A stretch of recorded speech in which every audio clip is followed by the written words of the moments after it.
Hi. Hello, everyone. Welcome, welcome, welcome. Let me just take down this picture. Ow!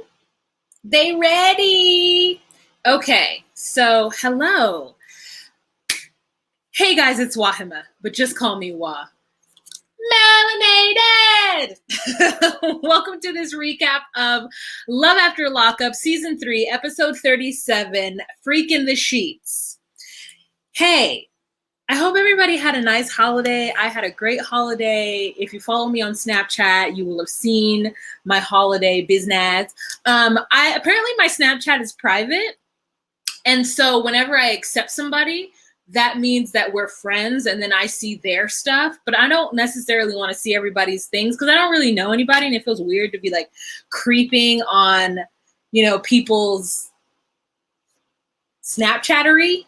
Hi, Mika Marie. Hi, Connie. Hi, Gordita. Aspasia, Laura, I'd rather be watching TV, be home watching TV. Hi guys, welcome. Me, not me, 2008. Hi.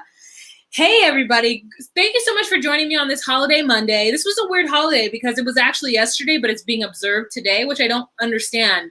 So there's some like businesses that are closed and I'm like, but you had yesterday. So girl, I don't know. The domestic gordita.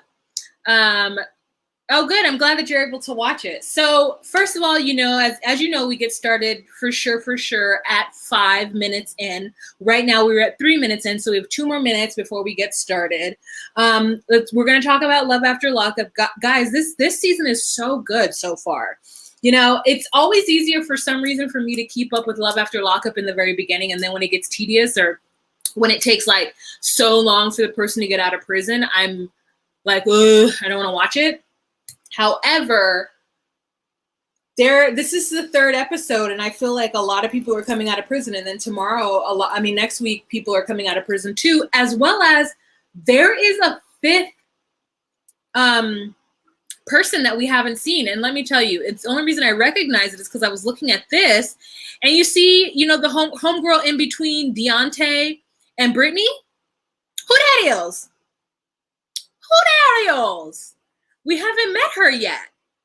We haven't met this situation yet. You know what I'm saying? It looks like she's a little bit younger. He's a little bit older. I don't know. This is an interesting situation. So yeah, if anybody has any updates on who that person is, let us know. Let the people want to know. The people want to know. Leah Lush. Oh my God, Watts, my first time ever being able to join. I'm so excited. Well, welcome. Welcome so much. And my moderator, Tiana, is in the room. Tiana, feel free to block people anytime you feel the need, girl. If you feel somebody being spicy, block them, block them. Laura says, happy Juneteenth, Junior. You know what? It's the independence of the United States from the Queen of England is not necessarily something that I'm like, yeah, you know what I'm saying? However, it is something that I'm like, fireworks, and getting together with the family. So that's me. But yeah, so we're at 5 minutes. Let's get started. Let us get started. Hey guys, it's Wahima, but just call me Wah. Melanated! Welcome to my recap of Love After Lockup. This is Season 3, Episode 37, Freak in the Sheets. But first, I want to start off with something very sad that happened in the Love After Lockup universe. We lost our goddess. We lost Tracy this weekend. Not this weekend. We lost her on Thursday. July 1st, Tracy died of an apparent overdose in a hotel room 1 week after giving birth to a baby girl whom she had made arrangements prior to give up for adoption. And it breaks my heart because as much as Tracy was a mess, she was a human and she was really nice. And, we watched her go through we watched somebody in addiction be on a reality show in a way that I personally have never seen before. And it broke my heart to hear that she had died. But also her whole entire storyline broke my heart. Like, her storyline was part of the reason why I was like, well, maybe Love After Lockup isn't for me, because after a while, at least her second season, or maybe the last season, I'm not sure if it's the second or the third, it was apparent that she was on drugs. In her confessionals, it was apparent she was high. Or the fact that after she got out of prison, and we all laughed at mud and crack, but it became something where it was like, wow, this person has an issue, and it feels dirty that that Matt Sharp Entertainment / WeTV, was capitalizing on her. And from people who reached out to her from her Instagram, she seemed like she was really nice to the fans. And it just breaks my heart, part of my thought pattern is like, hopefully she was able to stay clean the 9 months of her pregnancy, or at least, until she realized she was pregnant. She was in an abusive relationship with some man named Matt Loera, and he is currently in prison. And she just, she made, I think, an adult move and recognized that she was not over her demons and was not going to be able to take care of her baby girl. So she gave her daughter up for adoption. And, just went and did drugs a week later and OD'd. And it's just so sad. It's just so sad. So sad. So, good vibes and prayers and thoughts and positivity goes out to her loved ones, those people who are really, in her life and missing her dearly. And what I just showed you was a picture of a GoFundMe. You can find that on scarcasm.net. And it looks like her family is doing a GoFundMe for funeral expenses, as well as, for a savings account for her 2 children. However, I'm just like, I don't know if the 2 children would benefit from that, especially because she gave the baby up for adoption. So I don't know if the family is going to stay in contact with the child who's put up for adoption. I'm not quite sure what's happening with her first child. I believe the first child is living with the father's side of the family. And so exactly, me, not me. Rip my goddess. Yeah. Whew. No, I said the wrong name, Mika. So she dated the ex of Amber Portwood for just a second. This person that is in prison, maybe I named the wrong name. It's not the ex-boyfriend of Amber Portwood or whatever. This is a completely different person who was abusive to her. So yeah, there's that. Okay, let's move on to other things. Let's talk about something and someone that we can all rally behind, and that's Dante. Okay, so we've got Dante, and what's her name? Nicole, spelled with 2 L's? Yeah. So he has picked her up from prison, and she is so excited because he came there with a goblet of wine, and apparently, she told him that she really liked wine, I guess, because she's, I don't know, girl trying to pretend like she's some kind of wine connoisseur.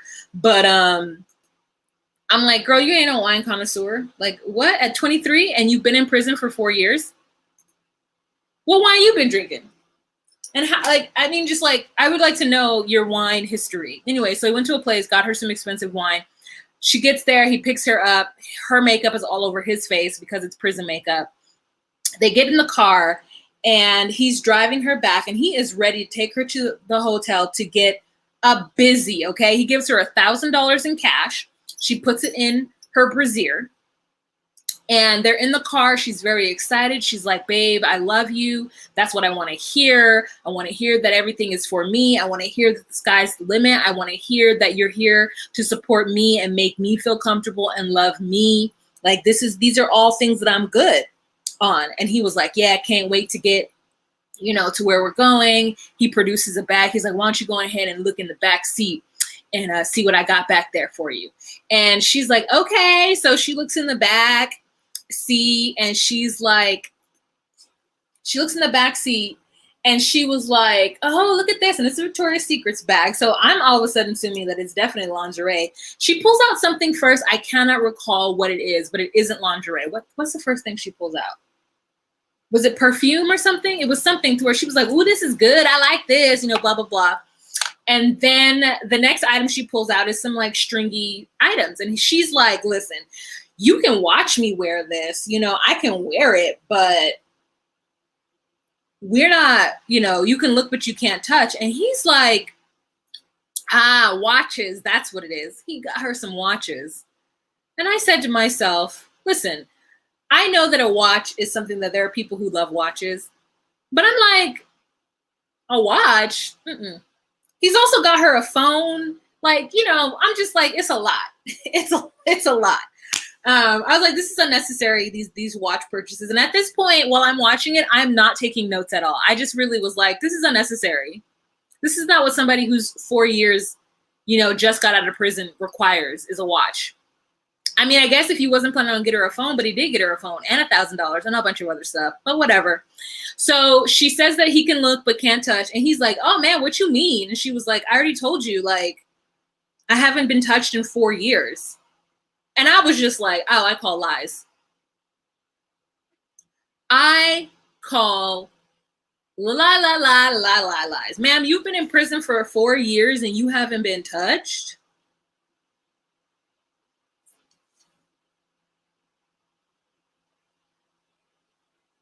I don't believe that, okay?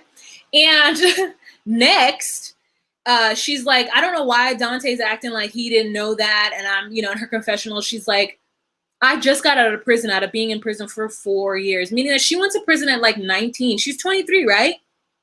19, 21, 23. Yeah. She went in prison at 19. This is just like any clear case of somebody who went in prison, who at a young age, and by my calculations, this probably is not the last time she is going to go to prison. Okay? And listen, by my calculations and statistically speaking, this might not be the last time that she goes to prison. So she's just like, I'm trying to take it all in. She thinks that he's driving too fast because it's been that long since she's been in a car. You know what I'm saying? She's absorbing everything in. And for whatever reason, he's gotten his fantasy that he's about to pop off on her, not pop off, but he's about to have sex with her. And so he is disappointed. He's like, oh, what you mean? Like, don't tell me that. You know, and she's like, yeah, no. And I just think to myself, this girl is going to take him for all of his ducats, okay? All of his money. There is no way that she's not planning this. So she explains to him that she doesn't want to be touched and that she has anxiety from being touched and that she's already explained that. And he was like, you know what? I guess I can see that. It's her first day out of prison. It's only one day. And then that's when I realized that he definitely has a hearing problem. He has an absolute hearing problem. He has a selective hearing problem. He does not want to hear what she has to say. And so then another part of me is like, okay, a scammer is going to scam, but a fool is going to be a fool. And if this girl has already told you that she's planning on not getting busy and you heard that, and then from her explanation of her getting out of prison, you hear her say that she has social anxiety and she does not want to be touched and she needs to, you know, get back into the world, whether or not it's true, and you still go, oh, it's just the first day. I guess I'll have sex with her on the second day. And he's like, I've been celibate for 1.5 years. You know what I'm saying? Trying to save myself for her. And so I'm happy that she hasn't been touched in 4 years. But at the same time, I'm still like, I want to have sex too. And I said to myself, this fool, not only is he not listening to her, but he's also gonna get himself caught up because he's being stupid. So she then is like, I need you to take me to my mom's house. Now, I'm not sure where he thought they were going afterwards or why he was caught off guard, or maybe they were going in the general direction and she was like, can you get off on exit 79 actually because you're taking me home? So then they get to her mama's house and he goes to get out of the car and she's like, oh no. You don't get to meet her. And I was like, oh. You got up at 4 a.m. and drove however long to go get this girl from prison. And you've been cultivating a relationship with her for the last year and a half. You haven't been able to see her, or maybe I don't know. You haven't been able to see her in a while because you said she got into a fight and then she lost all of her visitation rights, which makes me go, is that really what happened? Or did she just tell him she lost her visitation rights so he didn't come visit her? So you just ferried her from point A to point B, gave her $1,000. Oh, and I didn't even tell you the worst part. You know the part where I started to take notes? Is when she takes that $1,000 out of her bra to change her clothes before she gets to her mama's house, and he smells it.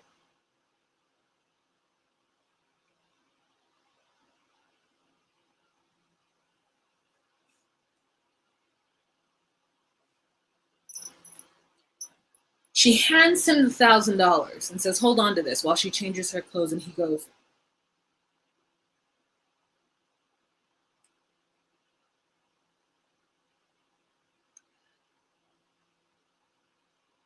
I'm like, what? So, you know what I'm saying. Here's what did Paris say? Paris says, it really felt so bad, and maybe she was trying to rationalize it. It seems like he feels like he's owed sex. Oh yeah. Yeah.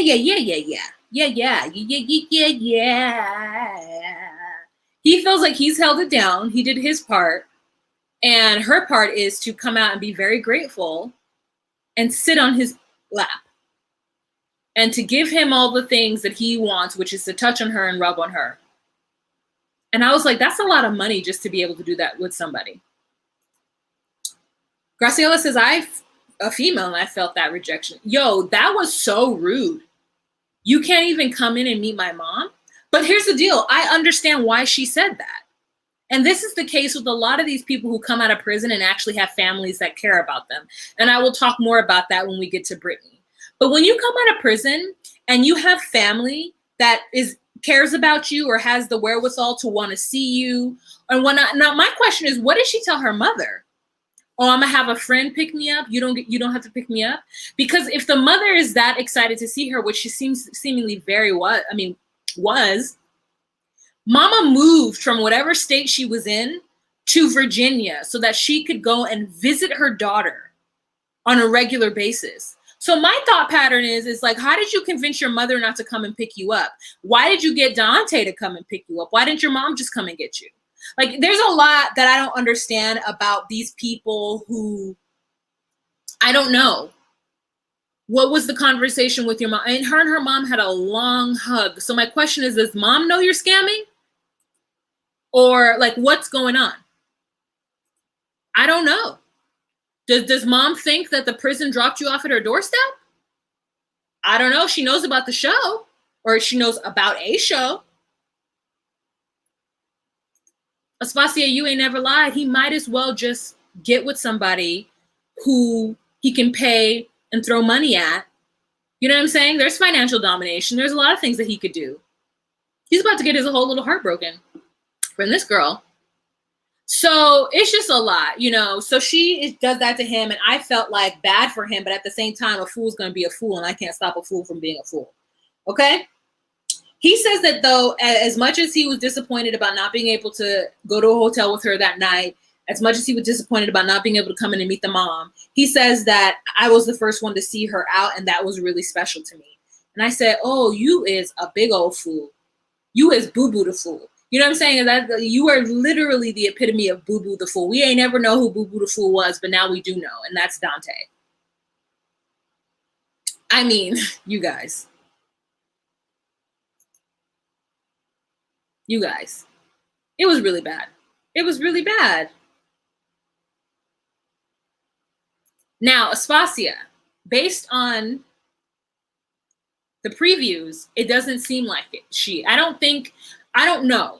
it makes it seem like she has got somebody else that she's talking to, right? When she gets home and she's in her towel with her, brows on still, but she's laying in her a bed, and she's in her bathrobe and she's got her hair up, she starts texting somebody else. And she's like, there's something that Dante doesn't know. And so that is secret reveal, is that she's most likely talking to somebody else. And it's just like, wow, the scam. But also he deserves it because he's going after a girl who's 10 years younger than him, who went in jail at 19. Like, not in every single case, and I'm not trying to paint a broad picture, but something is up with Dante, to the fact that he's a 33-year-old man who, this is his second prison relationship, and his initial reaction is to throw all of the money at them in order to, I guess, win some affection, or to show that he's the man and he can support a woman, and he can take care of a woman, and he's ready to marry her. And it's just like, listen, I know that we have the stories of Brittany and the Marcelinos, right? That go in and they come out and they do well. But from the onset, you can tell that Brittany did the work. You can tell that Brittany was in therapy while she was in prison, and that she was doing what she needed to do, right? We could tell that right away. But I don't see that with Nicole. I don't see it. I think that Nicole is a scammer at heart. I think that she might be a better version of the person that she was when she went into prison, because, I don't know what was happening with her and her mother on the onset, to where she was 16 years old, doing drugs and taking Xanax and wanting to rob people, and then in prison by 19. And then her mother made a whole life change to move to another state so she could be there to support her daughter. So maybe she has grown and gotten better because she's a lot closer with her mother. However, she's still scamming. So there's that. Lynn, welcome to the party. I'm glad you made it. Okay, you guys. So the next couple. Oh, this one. Why doesn't he want someone his own age? Listen, I always think that there's a big. Let me say this. When I was 18 years old, a good friend of mine who I was in college with, when we got to our college, our department that we went to school in, she met and fell in love with somebody who was 28 years old, and he was also in our department. And her family was against it from the very beginning, because 18 and 28 is a world and class of difference. However, they are still currently married to this day. They met each other in the year 2000, and they are still together 21 years later, right? And as far as I know, there have been no hiccups. And I mean, there have been hiccups, but there's been no breakups. There's been no, we took a break. They got married shortly after we graduated high school, and it just worked out. So I'm not saying this from a place of everybody is a cookie cutter, and I don't want to paint a broad stroke for those of you who might be married to somebody 10 years older than, you know what I'm saying? I'm just saying that a lot of times it doesn't work out, and sometimes it does. So anywho, let's move on to the next couple.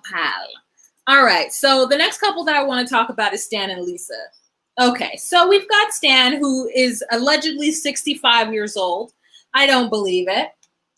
Stan is giving me a whole Hugh Hefner, Mr. Burns mess. You know what I'm saying? He is trying to give us Hugh Hefner with the jacket and the hair, but also he's giving us decrepit Mr. Burns vibes, okay? Stan says that he loves Lisa and that she's very beautiful, which in this picture, she doesn't look bad at all. She's bought her a couple of wigs because she got her hair snatched out, and she says she looks like a boy. The last episode we saw of them, she was trying to get him to put down 10% on her brother's bail, which I thought was real crazy, that you would ask somebody to pay for your brother's legal issues, which leads me to believe that you don't I don't know how to say this, but I'm just going to go ahead and say it. Don't nobody ask me for no money.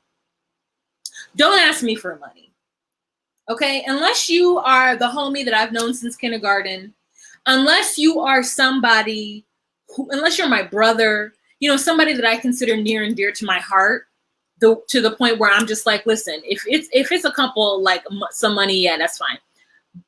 And I get that Stan is in love with her, but my willingness to give you money directly correlates with how long I've known you. Period. my willingness to give you money is directly correlated with how long I have known you. And if you are a male, I will have need to known you since I was conscious.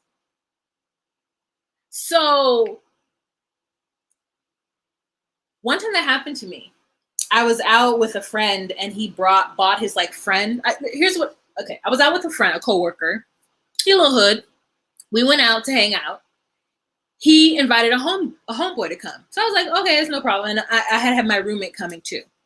So we were all hanging out or whatever. And he wanted to get on AIM, which is crazy that he was still using AIM on his sidekick in 2008, but that's fine. So he said that he'd run out of minutes or something. So he asked my friend if he could use her phone to sign into his AIM so that and then she said yes. And I looked at her and afterwards I was like, why did you give him your phone to use AIM? And she was like, I was so caught off guard that I didn't know what to say. And the only thing I thought to say was yes. And I was been like, absolutely not. I would have been like, oh, I'm running low on minutes too.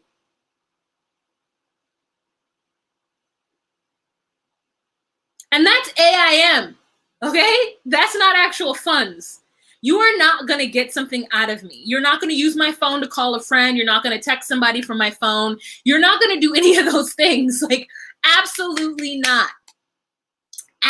Absolutely not. I'm not doing it. I'm not doing it. And what you aren't going to do is ask me for money, okay? Me Not Me says he's serving AARP realness. He is. The way he acts, the way he even talks about his cat. You know, what's his cat name? Charles? I don't know. Like, it's just all very weird. So he comes downstairs with all the wigs in hand because he's got to do this awkward scene where he like has the wigs on his dining room table. He answers his front door. It's his homeboy. His homeboy comes in and sits down. Wigs are in between them on the dining room table. Lo and behold, Lisa actually calls his phone at that exact moment. And she starts to talk about all this stuff, talk about her brother and how she's just going to have to let him make his own poor decisions. And that, you know, and I'm just like, of course. And then she mentions that she's been to prison 7 times. This is her 7th time in prison. And that, you know, she's hopefully learned her lesson, but no guarantees.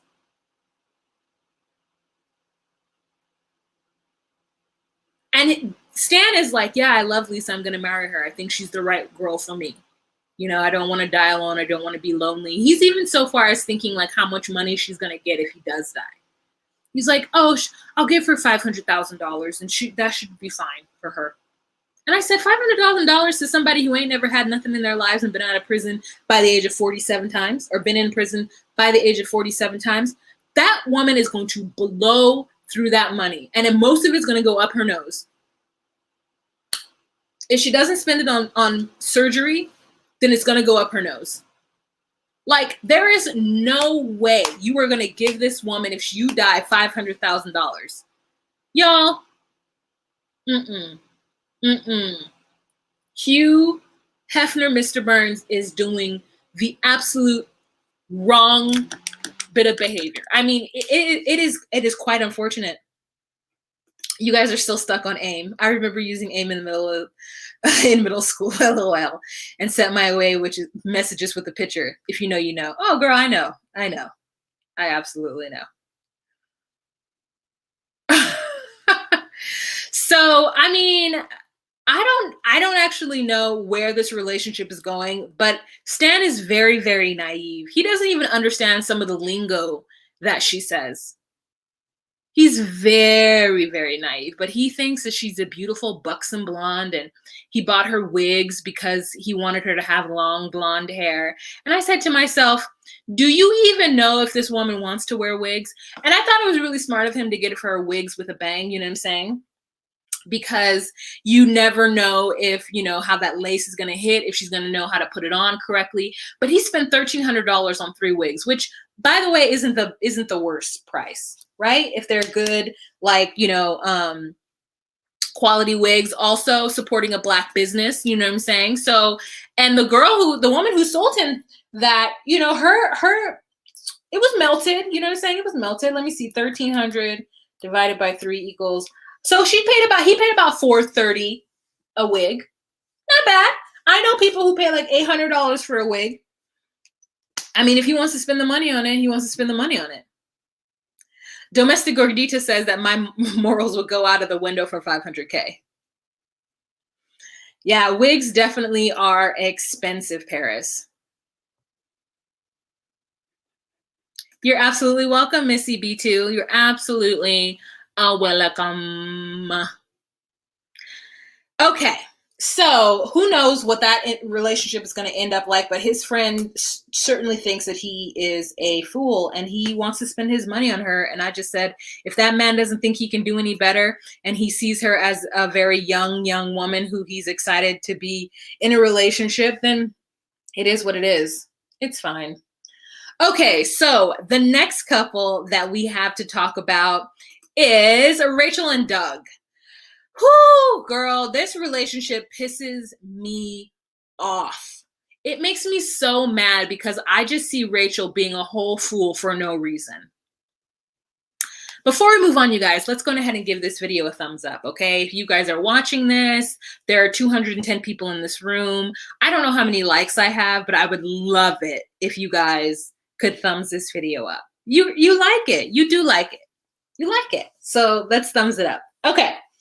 So Rachel this is the big day. She's going to go pick up Doug, who's been in jail.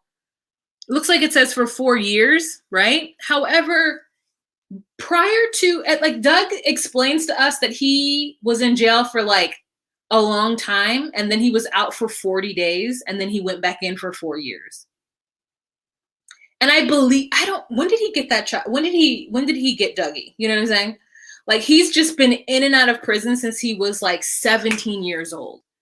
So this is a career criminal. This is a person who does not understand how to live life on the outside. And Rachel is a captain, and she thinks she's about to save this hoe. Okay. And Dougie really is, Doug really is about controlling. I think this man has had little to no control in his entire life, maybe with his upbringing, definitely not while in prison.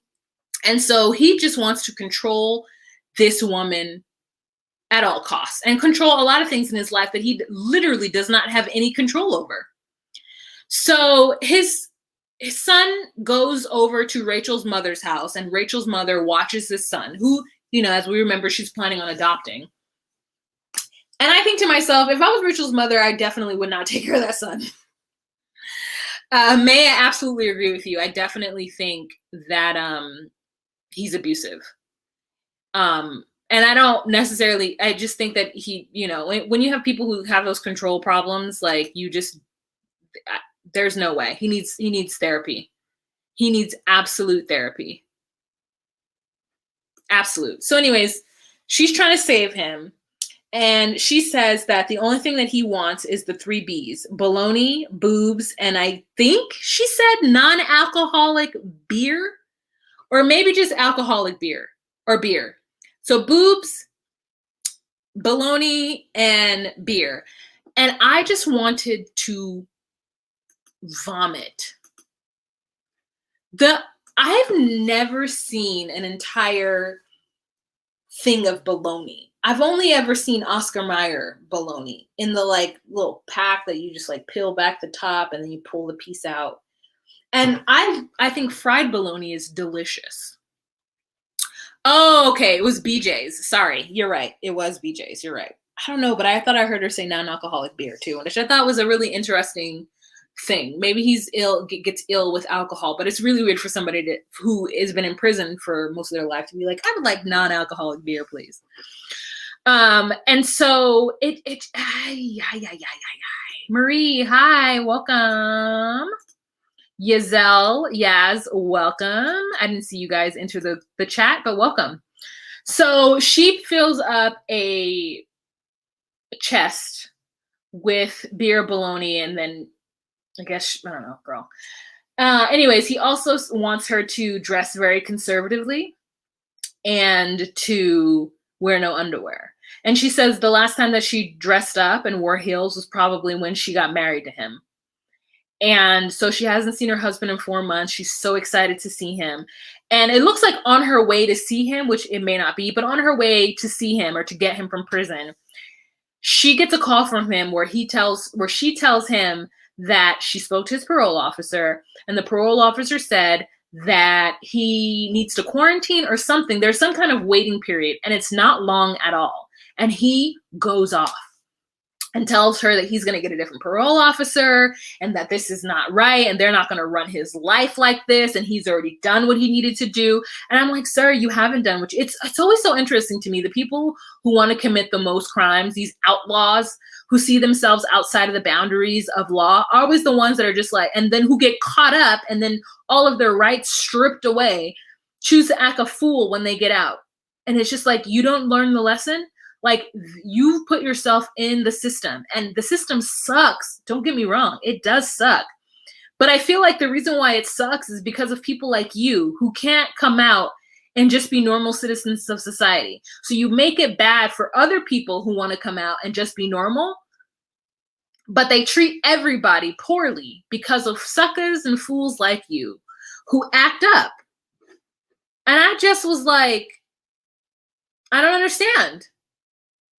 You know what I'm saying? You have somebody like, what was his name? Lamar?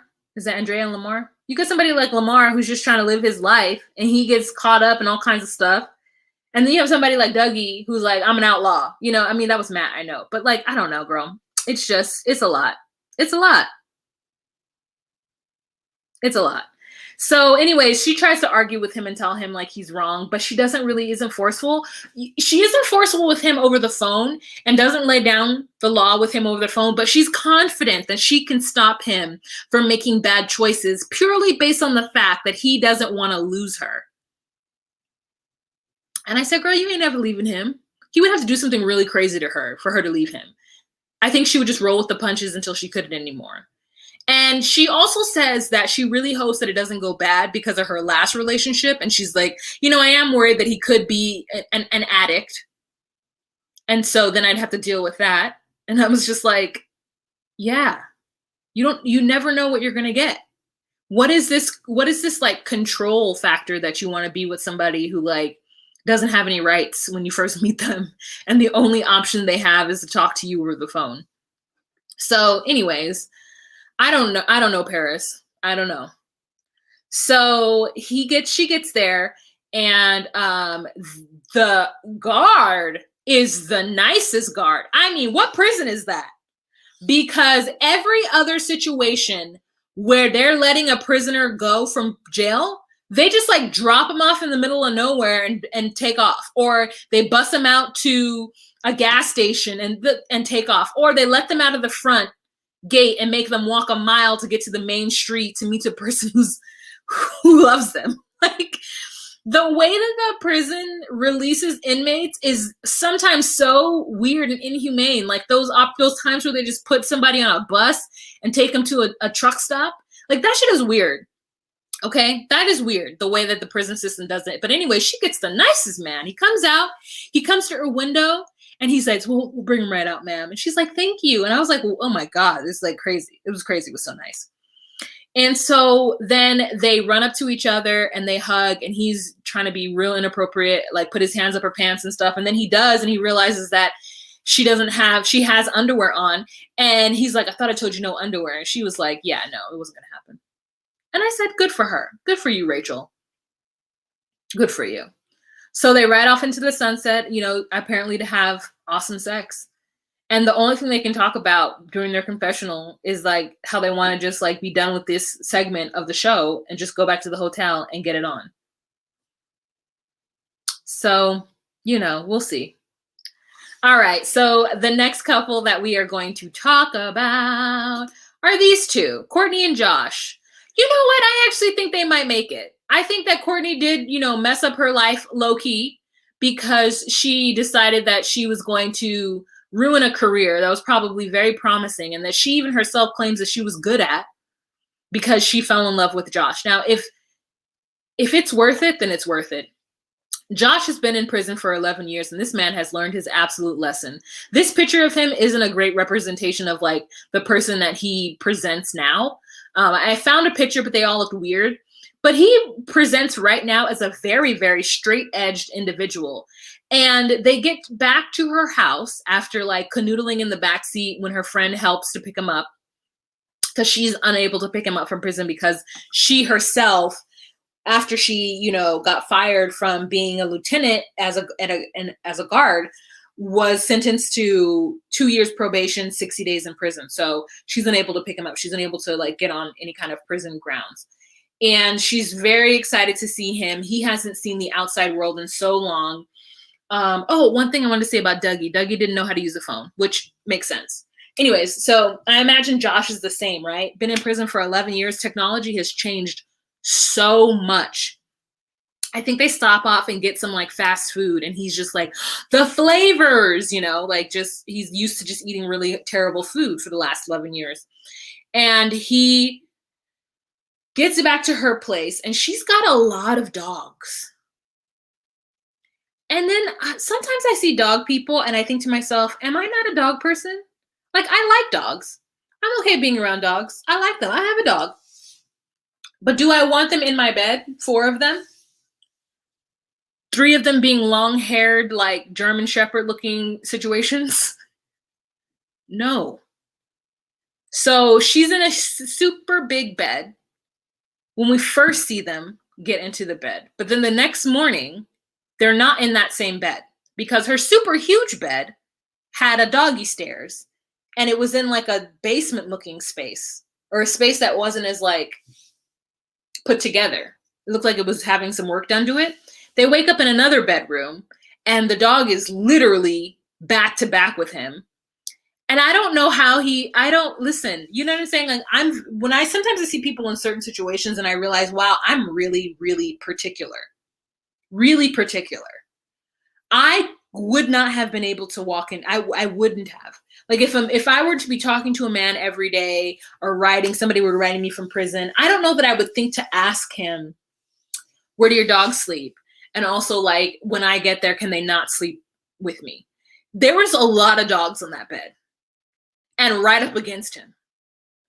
And so, I was just like, I want to know what it smells like in that house, because I don't imagine that she's in there cleaning up the way I think that she's supposed to be. And here's the deal. If she had been a woman with 4 cats, I would be equally as like weirded out. Like, I know people have them, and I'm not saying there's anything wrong with it. I'm just saying that, sometimes you be walking into people's house and you're like, oh, you have an animal. And then you sit down, and then you get up and you're like, oh, you have several animals. And it's just a lot. It's a lot if it's not your thing. It's the same thing with cigarette smoke to me. It's just a lot. So he has to walk into this situation and just kind of roll with the punches on it, because where else is he gonna go? So they have sex, and they both say that it's great. And then she cooks him a meal, and she asks him, how do you like your food cooked? And he says, well done. And she's like, okay, we have to break up. And so then, like, it's a lot of that joking around with each other and trying to get over the newness and the awkwardness of it. And they sit down to eat. And this is when I fall in love with Josh, proverbially, not for real. He says to her, okay, what's your plan? What's our 5-year plan between you and me? What is it that we are going to do? What is it that you want from me? What is it that you want from yourself? Like, and they're sitting there eating. A dog is literally in between his legs. He's feeding the dog food. So I guess he has no problems with this dog begging him for food. And as they're sitting there, there's like just dogs moving around, just moving around. And I really was like impressed with his very adult conversation with her. And I said, everybody deserves somebody to come out of prison and behave the way Josh does, because I really did appreciate him trying to figure out how he can be the person that he needed to be for her. I really loved it. And I was like, okay, I'm on his side, and I hope the best for them. And she starts to cry because she's like, all of this has been hard, but it's been worth it, because I love you, and all I want is somebody to love me too, which lets me know she's had some kind of trauma, because she's like, all I want is somebody to love me and somebody to be there for me. And let me just tell you, I felt that in my heart. I felt it because I've had trauma too. And the idea that she has been searching for somebody to love her like that, and she's finally found that person. And I honestly wish them the best. I hope that their situation is a Marcelino Brittany situation. I hope that Josh comes out and does everything that he's supposed to do. The only thing that I think might be an issue is that Courtney has a problem with the fact that he needs to like go to a halfway house or quarantine or something, girl, or he can't stay at her house. He has to live out of his brother's house because of her past, because of her recent like being on probation. And so she's like, no one's going to stop us from being together.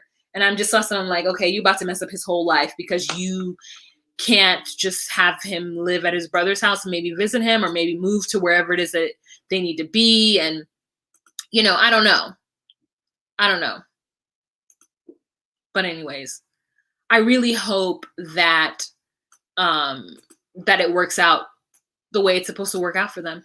I hope that she gets her forever guy and they don't have too much crazy things going on. All right. Last couple that we're going to talk about tonight is Brittany and Ray. Let me find their picture.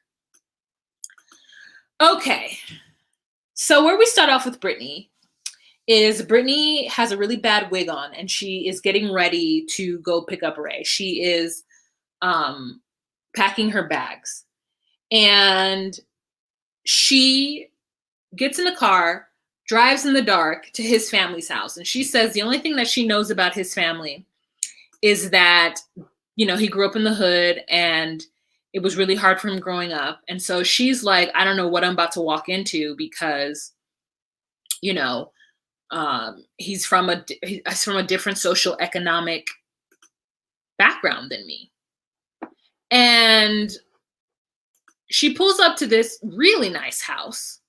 And she's very, very, very confused because she's like, this boy done told me that he grew up in the hood and that they were very poor. Now, I don't know if he gave any details on the fact that he came from a 2-parent household. I'm not sure, but it's a lot. It's, you know, it seems like a lie. And so she at this point is calling fraud because she's like, I don't understand what's going on. And that makes me think that he's hiding something if he felt like he had to lie to me about his circumstances, right? Because if he had just told the truth, it would make it seem like they, in fact, were actually sort of equally yoked when it comes to at least their background. So she gets to the house, knocks on the door, goes in, and provides the family with t-shirts that say, welcome home, Ray, or something like that. His Mima, or his granny, and his mother and his father are all there, and they're wide awake, ready to go. And so Brittany says that the original plan that her and Ray talked about was that she was going to go pick up Ray, and they were going to spend some time together. But then once he told his family about it, his family was like, no, we're going to pick you up. What are you talking about? And so it changed. And so I guess in order to kind of make it better for her, he then tells her, you know, go meet my family and come all together. And so she agrees to that, which is already a red flag because he's not being honest with her. How is it that you don't know your family would want to come pick you up? How is it that you've had this conversation with someone you've only known for 9 months, Brittany, but you didn't recognize that your family was going to actually want to come and get you? So Brittany says that she's not quite understanding where the breakdown was and that all of a sudden, like, the story's changed and he's kind of catering to his family. And so she hopes that it's not going to be an ongoing issue. Oh, but baby, it is going to be an ongoing issue. Okay, because Granny is there checking out little Miss, you know, Missy Miss, and it's just like, so how long? Oh, okay, so, you know, this is a really strange situation. And so his family gets the shirts on, and father's like, oh, all right, cool, I'm gonna drive. Because, you know, he's a grown man, he's not about to get in the car and let some little girl drive him around. So he's like, oh, okay, I'm gonna drive her rental and puts her in the back seat with grandma. So his wife, Ray's mother, is sitting in the front seat of Brittany's rental. Now, this is how I know that this situation is not going to go the best. And this is what I'm telling you right now. This is a case of bougie versus bougetto. Because there is no way, and I don't, maybe it's different in different states and different cultures of Black folk, but you're not about to get in a car that I'm paying on and drive it. Now, unless they're in some kind of place or state where it's relatively rural, where getting into an accident is slim to none. But let me tell you about this here state of California and the part of California that I live in. No one is driving a car that I have rented because the chances of you getting into an accident are relatively high. I mean, it's not like 50%, but it's more than I'm willing to gamble based on somebody whose name isn't on this car. Like, absolutely not. And then the fact is that she's like, I'm kind of bothered that the father just was like, I'm going to drive. And I was like, then girl, you needed to say, oh, I'm not comfortable with you driving this car. So either we can drive separately or I can just drive in the car with you. Now I get it. She doesn't want to rock the boat because she wants to be in this family. But I would have said, I don't have any insurance on this car. So I'd be more comfortable if I'll just drive separately or y'all, I'll ride with y'all.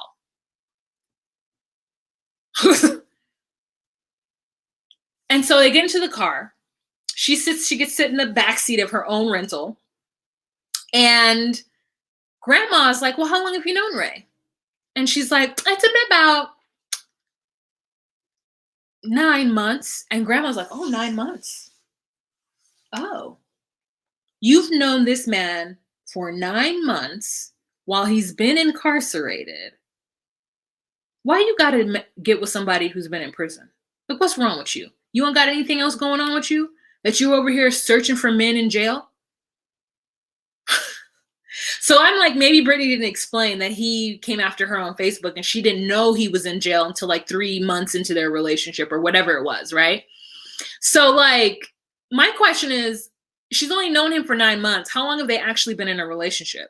And she tries to talk about the fact that she just kind of fell in love with him, and the grandma's not buying it. The grandma's like, look, listen, you was just a passing fancy that my grandson has been talking to in order to get him through the hard times while being in prison. You don't even too much belong here right now. We shouldn't even be hearing nothing about you, okay? What we need to be hearing about is this boy coming out of prison and getting his life together, not worried about some little girl who's riding men in prison. And so it's awkward because Brittany feels some kind of like ownership on him. Like she's ready to be married. And listen, I don't think Brittany's crazy. I think that Ray has led her to believe that that was what's going on, that he needs her in order to be a better person and to stay on the straight and narrow and to provide her all the things that she requires in a man. You know what I'm saying? And it's kind of the Chevelle and Quaylon situation, except for the fact that Chevelle had even more of a claim on Quaylon because she was talking to Quaylon for 2 years and she had been going to see Quaylon forever while his family wasn't doing that. Now, his family was in Texas, so I don't know how often they could get down to Kansas City or wherever it was that he was in prison. However, it's the same kind of situation. Like, listen, girl, if you were ever in love with somebody, and when you want to pick them up from prison, if you don't already have a relationship with their family, yet you're going to meet them and their family when they're getting out of prison, that is a hard situation to navigate. And I don't imagine that Ray is going to be able to navigate that. He's got his dad, his mother, and his grandma there. And what? He's going to give his attention to Brittany, who he's only known for 9 months? No. No. But he tried to appease Brittany by saying that she can come along. Giselle, yes, the parents might be from the Caribbean the way the dad sounded. I didn't hear Caribbean from the dad. To me, the dad sounded like he's Ray Sr., who used to just be at the pool hall, but then he got a good job and then eventually stopped going to the pool hall. You know what I'm saying? Like, he didn't sound Caribbean to me. So, like, I'm just like, Brittany's in for a world of hurt especially when it comes to dealing with his family, because he's lied to her about his background. And then he made her sort of do some kind of dual situation with his family. He should have been honest with her and been like, you know what? My family is going to want to be around me. And maybe he just didn't understand this. Like, I think a lot of times it took me a long time to understand my emotions when I like meet people for the first time. Like, I had to learn who I was and what situations are going to work best for me, because I can't fake nobody's funk. You know what I'm saying? So like, he needed to just tell Brittany to chill, that he was going to contact her once he'd been out for a week. You know what I'm saying? After he'd settled everything with his PO, after he settled everything with his parents and figured out where he was going to stay. And then he wanted to maybe meet her when he was fresh and clean and cut. You know what I'm saying? Something in order to kind of bridge that gap. And now she's over here super excited to see this man when she's standing next to people who have known him his entire life. And then they drop him off at the gas station. He walks away somewhere, and then they put him right back in the van and take off. So we don't actually know what happened. We don't know why Ray didn't get off the van right there and walk to her. And she's feeling some kind of way because she says that he didn't even make eye contact with her. And so she feels like something is up. And I said, you know this boy for 9 months. Miss Love, you better tell the truth. That's crazy that she expected his family to take a back seat and that she gets the hug first. His family been there his whole life. She just got there. Yeah. Yeah, this is not going to work out. She's over there giddy, jumping around like, oh, I'm so excited. Oh, I can't wait. We're going to start our lives together. I don't know how his family's going to take it. The fact that I want him to get married so soon. Of course they're going to take it poorly. They're going to take it poorly. He was just using you as somebody to chit chat with before he got out of prison. Girl, do not expect this situation. I just listen, they be listening to these convicts. Convicts be saying all the things that they want to do in their life. You just be listening to them like, yeah. Mm-hmm. Anyways, you guys, that is the end of this episode. I want to thank you guys so much for sitting with me on this observed holiday day.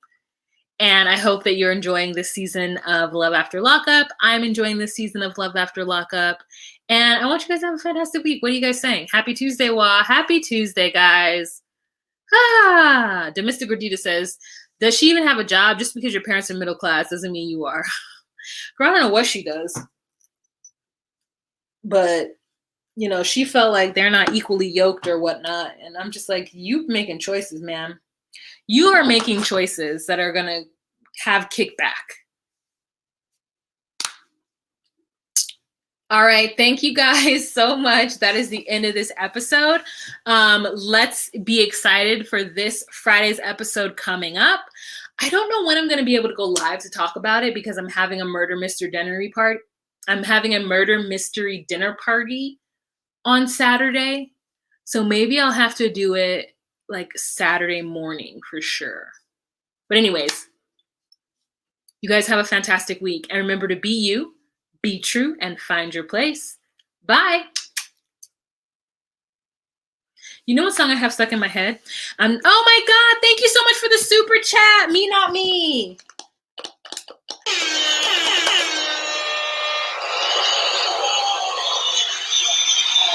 Thank you for that super chat. You know what song is in my head? I'm not gonna write you a love song, cause you need one, cause you're done to see. I don't know why. Sometimes that song lives in my head rent free. Okay. Bye.